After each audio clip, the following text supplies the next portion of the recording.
하나님 말씀은 출애굽기 7장 14절부터 25절까지의 말씀입니다.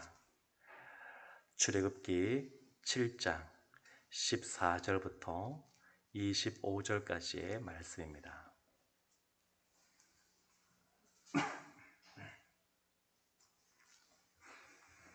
출애굽기 7장 14절부터 25절까지의 말씀을 저와 여러분이 한 절씩 교독하겠습니다. 여호와께서 모세에게 이르시되 바로의 마음이 완강하여 백성 보내기를 거절하는도다. 아침에 너는 바로에게로 가라. 보라, 그가 물 있는 곳으로 나오리니 너는 나일 강가에 서서 그를 맞으며 그 뱀 되었던 지팡이를 손에 잡고 그에게 이르기를 히브리 사람의 하나님 여호와께서 나를 왕에게 보내어 이르시되 내 백성을 보내라. 그러면 그들이 광야에서 나를 섬길 것이니라 하였으나 이제까지 내가 듣지 아니하도다. 여호와가 이같이 이르노니 내가 이로 말미암아 나를 여호와인 줄 알리라. 볼지어다 내가 내 손의 지팡이로 나일 강을 치면 그것이 피로 변하고 나일 강의 고기가 죽고 그 물에서는 악취가 나리니 애굽 사람들이 그 강물 마시기를 싫어하리라 하라. 여호와께서 또 모세에게 이르시되 아론에게 명령하기를 내 지팡이를 잡고 내 팔을 애굽의 물들과 강들과 운하와 목과 모든 호수 위에 내밀라 하라. 그것들이 피가 되리니 애굽 온 땅과 나무 그릇과 돌그릇 안에 모두 피가 있으리라. 모세와 아론이 여호와께서 명령하신 대로 행하여 바로와 그의 신하의 목전에서 지팡이를 들어 나일 강을 치니 그 물이 다 피로 변하고 나일 강의 고기가 죽고 그 물에서는 악취가 나니 애굽 사람들이 나일 강물을 마시지 못하며 애굽 온 땅에는 피가 있으나 애굽 요술사들도 자기들의 요술로 그와 같이 행함으로 바로의 마음이 완악하여 그들의 말을 듣지 아니하니 여호와의 말씀과 같더라.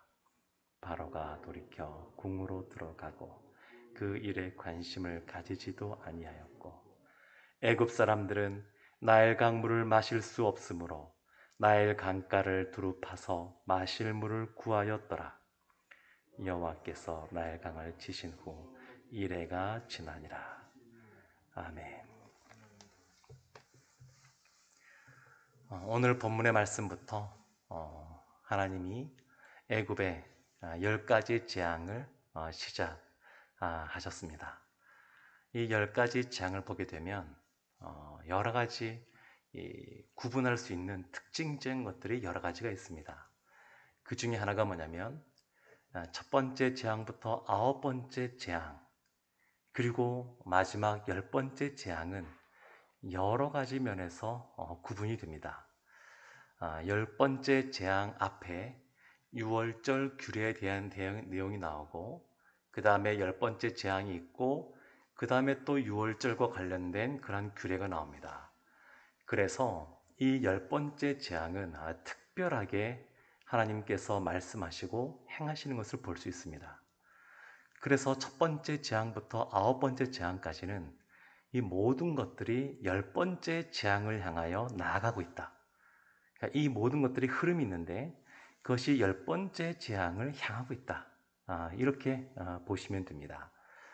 그리고 재미있는 것은 첫 번째 재앙의 그러한 이 선포되어지고 행해지고 이 모든 것들이 그러한 패턴이 네 번째 재앙에도 7번째 재앙에도 같은 패턴이 나옵니다.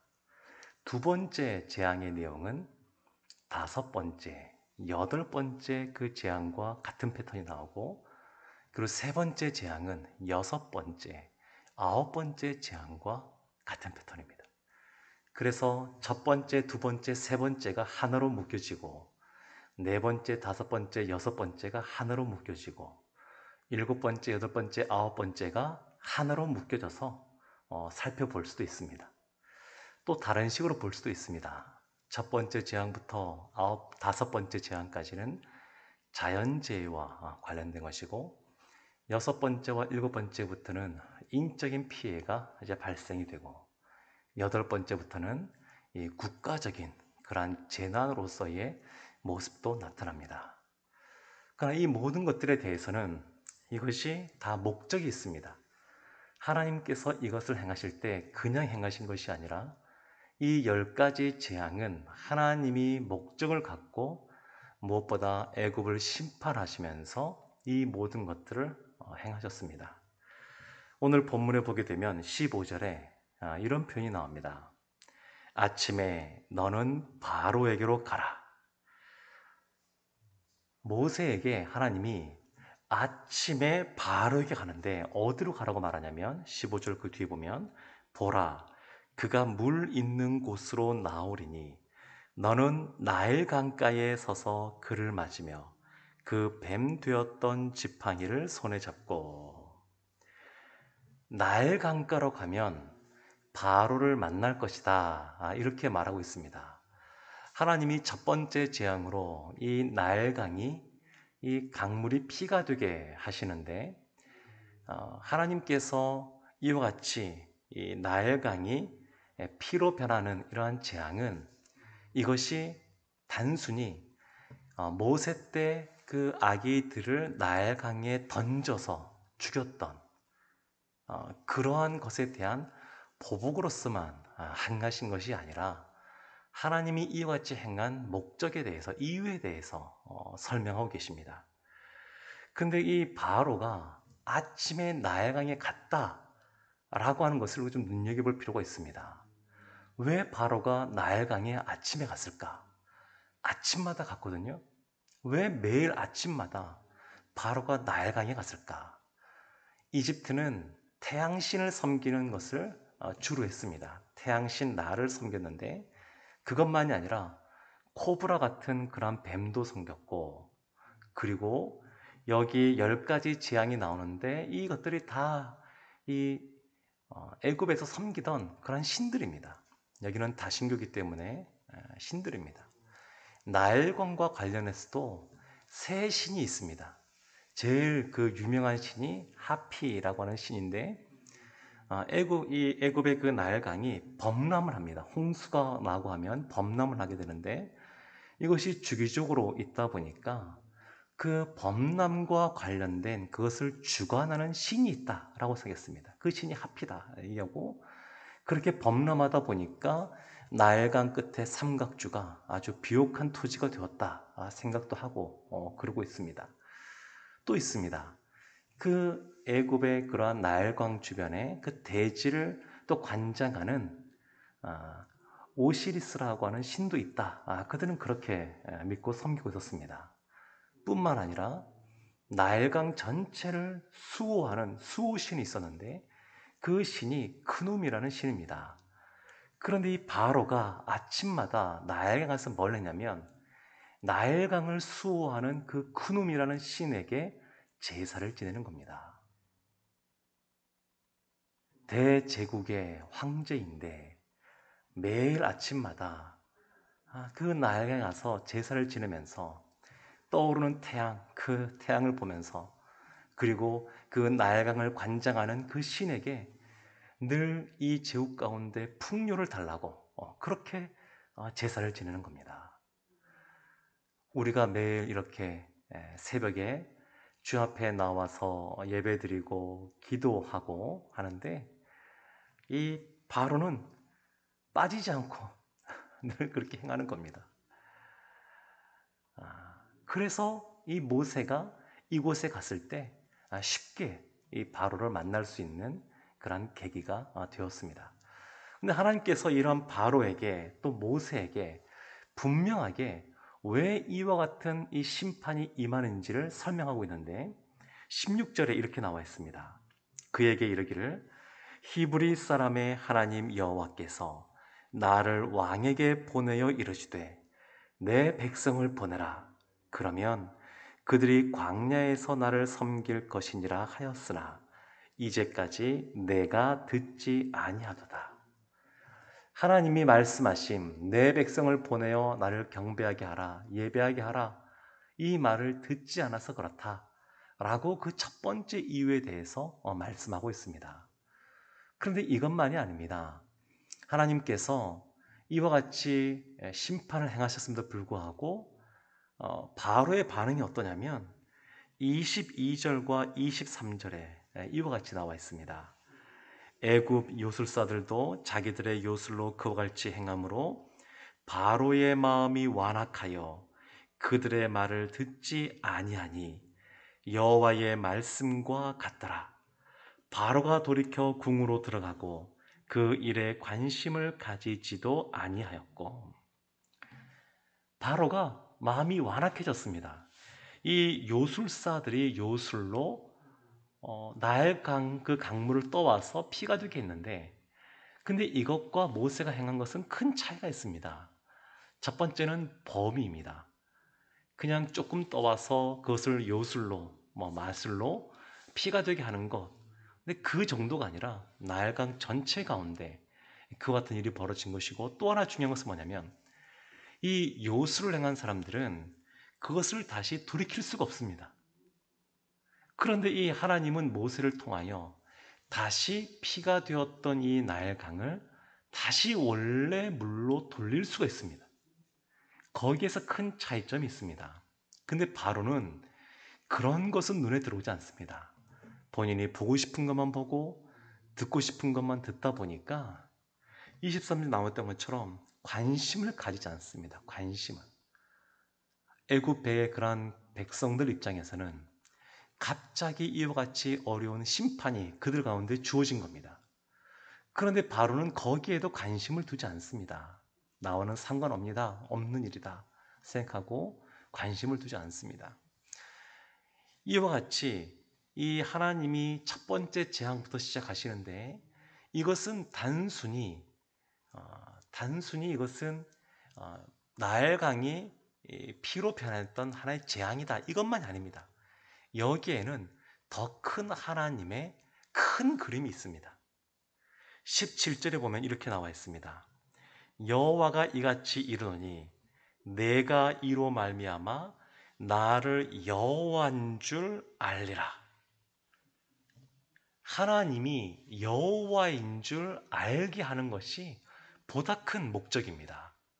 그래서 나일강이 변하여 피가 된 것에 대해서 이스라엘 민족도 하나님이 여호와이시구나, 여호와 전능하시고 신실하시고 그런 분이시구나, 이것을 알게 하는 겁니다. 여기에서는 히브리 하나님 여호와 이렇게 표현하고 있지만, 하나님께서 이스라엘 민족에게는 우리의 하나님 여호와이시구나, 이것을 알게 합니다. 출애굽기 9장에 가게 되면 하나님이 또 뭐라고 말씀하시냐면 온 천하가 하나님을 알게 하리라, 나를 알게 하리라, 이렇게 말씀하십니다.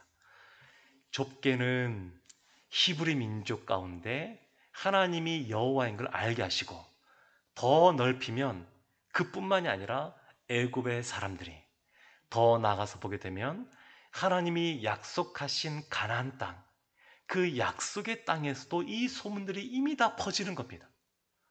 그래서 여호수아가 군대를 이끌고 여리고로 갔을 때에 라합이 그와 같이 고백합니다. 이미 이런 소문들을 우리가 다 들었다. 그리고 우리의 마음이 물녹듯이 녹아내렸다. 그렇게 고백합니다. 그냥 단순히 여기에서 나일강이 피로 변한 것은 단순히 어떤 그 보복하기 위한, 심판을 위한 것이 아니라, 더 크게 보게 되면 영적으로 하나님이 우리의 하나님이라는 것을 알게 하고, 다른 믿지 않는 사람들도 하나님이 한 국가에 국한된 그러한 지역신이 아니라 온 열방을 다스리시는 전능하신 분이라는 것을 알리기 위하여 하나님께서 이와 같이 심판을 시작하고 계신 겁니다. 그리고 하나님께서는 그 일을 행하셨습니다. 근데 하나님께서 이 모세에게 또 아론에게 이와 같이 말하니까 20절에 보면 이렇게 나옵니다.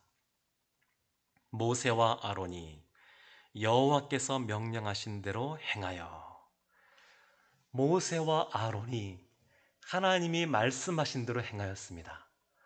이 바로 앞에 서기 전까지 모세가 늘 두렵고 떨리는 마음으로 또 낮은 자존감으로 하나님 전 하지 못합니다.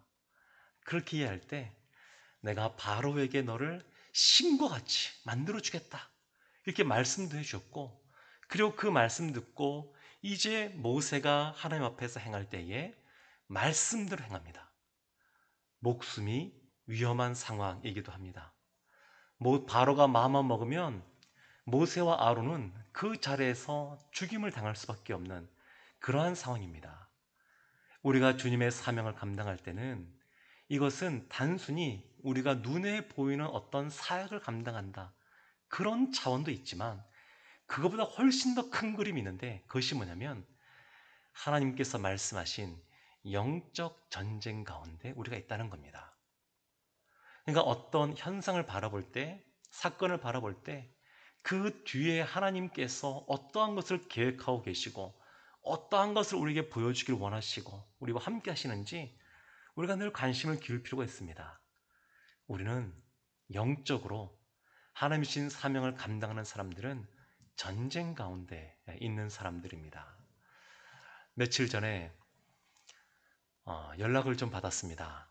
대학생 때 같이 신앙생활하던 그런 분들인데 두 분이 다 아는 분들인데 결혼하여서 인도에 선교사님으로 가셨습니다. 근데 인도가 요즘 이 코로나가 굉장히 인도 그 코로나 이 변이도 있고 굉장히 광범위하게 퍼지고 있는데 안타깝게도 이 선교사님 가정에도 이 코로나가 침범을 해서 선교사님 부부와 또 자녀 3명 중에 1명이 확진이 되었습니다. 근데 여자 선교사님이 너무 이렇게 상황이 중해서 중환자실에 있다고 기도를 요청한다는 그러한 그 기도 제목을 불과 한 4일 전에 접했습니다. 근데 병원의 상황이 굉장히 열악하다 보니까 정부에서 운영하는 병원인데 굉장히 열악하다 보니까 치료가 제대로 이루어지지 않기 때문에 또 한국으로 오고 싶어도 올 수 있는 상황도 아니고 그래서 간절하게 기도 요청을 해서 많은 사람들이 기도했는데 남편 선교사님도 상황이 안 좋아져서 병원에 가게 되었습니다. 근데 병원에 입원하는 것 자체가 일단은 어렵습니다.